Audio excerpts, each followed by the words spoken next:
So hey guys, welcome back to my channel. तो दोस्तों, जैसा कि हमने मार्शल मास्टर के पिछले एपिसोड में देखा था कि जब चैन साओ सिवान युआन एम्पायर के प्रिंस की हरकतें देखकर फाइनली बोलने जाता है, तब उसके ताने सुनकर फैंग ली काफी ज्यादा गुस्सा हो जाता है और साथ ही उसके मास्टर भी। वो आगे बढ़कर चैन साओ के ऊपर हमला करने जाते हैं, मगर मास्टर गाओ उसको रोक देते हैं। लेकिन इसमें वो थोड़ा घायल हो गए थे, मगर फैंग ली का मास्टर दोबारा से चैन साओ के ऊपर हमला करने बढ़ता है। और अब आगे दोस्तों, आज के एपिसोड की शुरुआत बिल्कुल उसी जगह से होती है जहां पर हमें दिखाया जाता है कि जैसे ही फैंग ली का मास्टर चैन साओ के ऊपर अटैक करने के लिए दोबारा से बढ़ता है, तो इस बार उसको रोकने के लिए मास्टर जेन जाते हैं। वो फैंग ली के मास्टर से कहते हैं कि तुम्हारी इतनी हिम्मत कि तुम हमारे जेड फैसिलिटी में आकर तबाही मचा रहे हो। और फिर यहाँ उन दोनों के बीच में काफी देर तक फाइट होती है। सभी लोग ये देखकर काफी ज्यादा हैरान हो गए थे, क्योंकि उन दोनों के फाइट से काफी ज्यादा एनर्जी निकल रही थी, जिससे कि ये पूरा एटमॉस्फेयर हिल रहा था।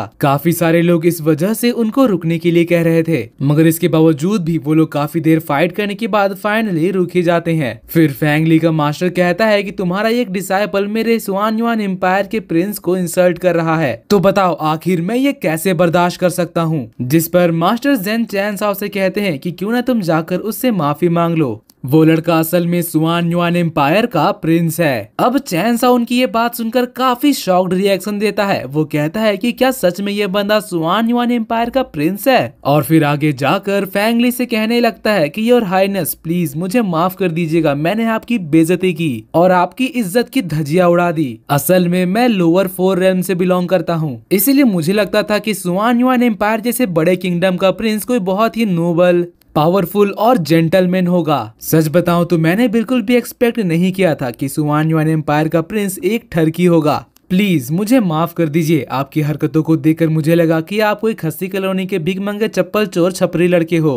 ये मेरी मिसअंडरस्टैंडिंग थी, प्लीज आप अपना छपरीपना कंटिन्यू रखिए। चैन साओ को माफी मंगवा कर फैंग ली काफी ज्यादा खुश हो रहा था, मगर उसकी बातों को सुनकर यहाँ पर सभी लोग जोर जोर से हंस रहे थे, क्योंकि चैन साओ ने अपनी समझदारी दिखाते हुए उससे माफी भी मांगा और उसकी बेइज्जती भी कर डाली। फिर जब प्रिंस को ये बात रियलाइज होता है, तो फिर वो चैन साओ के ऊपर अटैक करने की कोशिश करता है, मगर उसके मास्टर इस बार उसको रोक देते हैं। वो कहते हैं कि प्रिंस अभी हम लोग को वायलेंस करके कोई फायदा नहीं होगा। अंदर जाने के बाद हम लोग आसानी से इसको बाद में जान से मार सकते हैं। और तब जाकर फैंग ली शांत होता है। चैन साओ ने भी यहाँ पर उनकी बातें सुन ली थी। वो समझ गया था कि ये लोग जरूर कोई खिचड़ी पका रहे हैं। वो मन ही मन कहने लगता है कि अच्छा, तो अब तुम लोग भी मुझे जान से मारना चाहते हो। कोई बात नहीं, अंदर जाकर पता चलेगा कौन किसको मारता है। फैंग ली गुस्से से चैन साओ को घूरने लगता है। फिर हमें दिखाया जाता है कि मास्टर जेन चैन साओ की तारीफ कर रहे थे। वो कहने लगते हैं कि तुमने यहाँ पर अपनी काफी समझदारी दिखाई, मगर अंदर जाने के बाद तुम्हें और भी ज्यादा केयरफुल रहना होगा। बेवजह के फाइट्स को अवॉइड करना तुम्हारे लिए बेहतर होगा। जिस पर चैन साओ कहता है कि ठीक है मास्टर, मैं आपकी बात समझ गया। वहीं दूसरी तरफ ब्रदर यान कहने लगता है कि इस लड़के को पता नहीं है कि इसने कितनी बड़ी मुसीबत मोल ले ली है। इसने हमसे दुश्मनी तो ले ही ली है, मगर साथ ही इसने अब थंडर प्रिंस फैंग ली को भी ऑफेंड कर दिया है। अंदर जाने के बाद इसका मरना तो तय है। और ये सब कुछ कहकर वो हंस रहा था, तभी सेंजी ओयांग उसकी बातें सुन लेती है। मगर यहाँ वो चैन साओ के लिए चिंतित होने के बजाय मुस्कुरा रही थी, क्योंकि उसे भी पता था कि वो लोग चैन साओ का कुछ नहीं बिगाड़ सकते। फैंटम डीमन सेक्ट की मास्टर भी चैन सीसी से कहने लगती है कि प्लीज मुझे माफ कर देना, मैंने तुम्हें गलत समझा था। तुम्हारा पुराना दोस्त तो सच में इम्प्रेसिव है, उसके अकलमंदी की तो दाद देनी पड़ेगी। चैन सीसी यहाँ पर चैन साओ की तारीफ सुनकर काफी ज्यादा खुश हो जाती है। वहीं बात करें चैन साओ की, तो उसकी निगाहें किसी और को ही ढूंढ रही थी। वो चारों तरफ ध्यान से देख रहा था और सोचने लगता है कि आखिर अब तक लॉ इन्फोर्समेंट हॉल के लोग यहाँ पर क्यों नहीं पहुँचे। मेरे ख्याल से तो अब तक क्विंसी को यहाँ पर पहुंच जाना चाहिए था।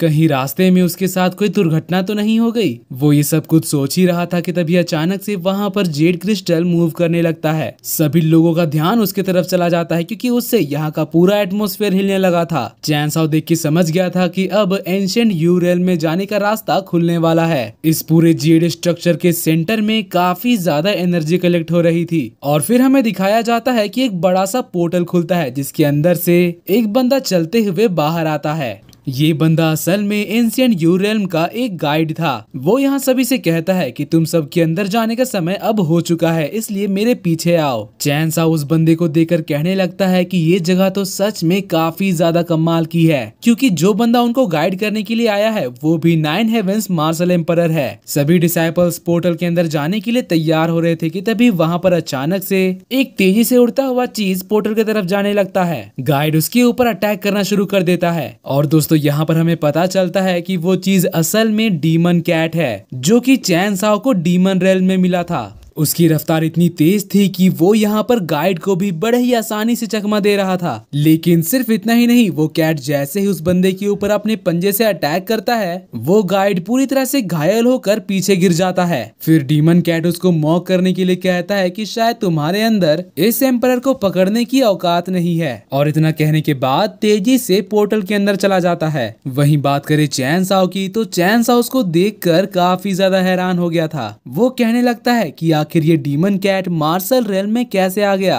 और बात करें उस गाइड की, तो वो काफी ज्यादा फ्रस्ट्रेट हो गया था। वो कहता है कि मैं तुम्हें देख लूंगा, ये दरवाजा जैसे ही दोबारा खुलेगा मैं तुम्हें पकड़ लूंगा, और फिर तुम्हें पता चलेगा कि मुझसे पंगा लेने का क्या नतीजा होता है। और फिर वो सभी से कहता है कि चलो अब जल्दी से सभी लोग पोर्टल के अंदर चले जाओ। और फिर यहाँ पर एक एक करके सभी डिसाइपल्स पोर्टल के अंदर जाने लगते हैं। मगर चैन साओ तो अब भी क्विंसी की ही राह देख रहा था। वो मास्टर गाओ से पूछता है कि लॉ इन्फोर्समेंट हॉल के लोग यहाँ पर कब तक पहुँचेंगे, क्योंकि पोर्टल खुल चुका है, कहीं वो लोग अंदर जाने के लिए लेट ना हो जाए। जिस पर मास्टर गाओ उसे बताते हैं कि वो लोग दरअसल स्पेशल फोर्सेस से बिलोंग करते हैं, इसीलिए उनके पास मार्शल रेल्म में जाने के लिए स्पेशल स्लॉट है। वो जब भी चाहे पोर्टल को दोबारा से खुलवा कर अंदर जा सकते हैं। चैन साओ को ये चीज सुनकर रिलीफ महसूस होता है, जिसके बाद मास्टर जेन कहते हैं कि चलो अब हम सबको भी जल्द से जल्द पोर्टल के अंदर चले जाना चाहिए। मास्टर गाव उनको जाने से पहले एक आखिरी बार मोटिवेट करते हैं। वो कहते हैं कि तुम सब एक बात याद रखना कि तुम सबको अच्छी तरह से पावरफुल तो होना है, मगर साथ ही जिंदा भी वापस लौटना है। जिस पर वो तीनों कहते हैं कि मास्टर गाव आप हमारी चिंता मत करिए, और इतना कहने के बाद पोर्टल की तरफ बढ़ते हैं।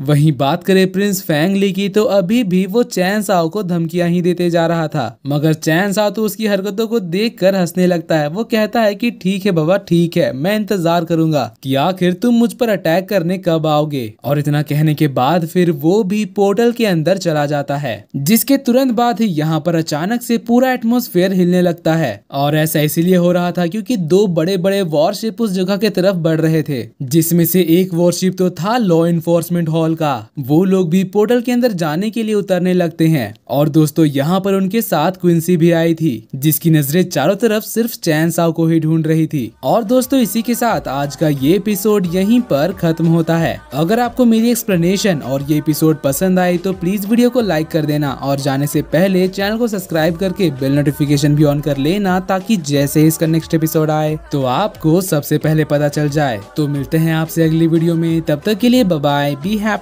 be safe and thanks for watching.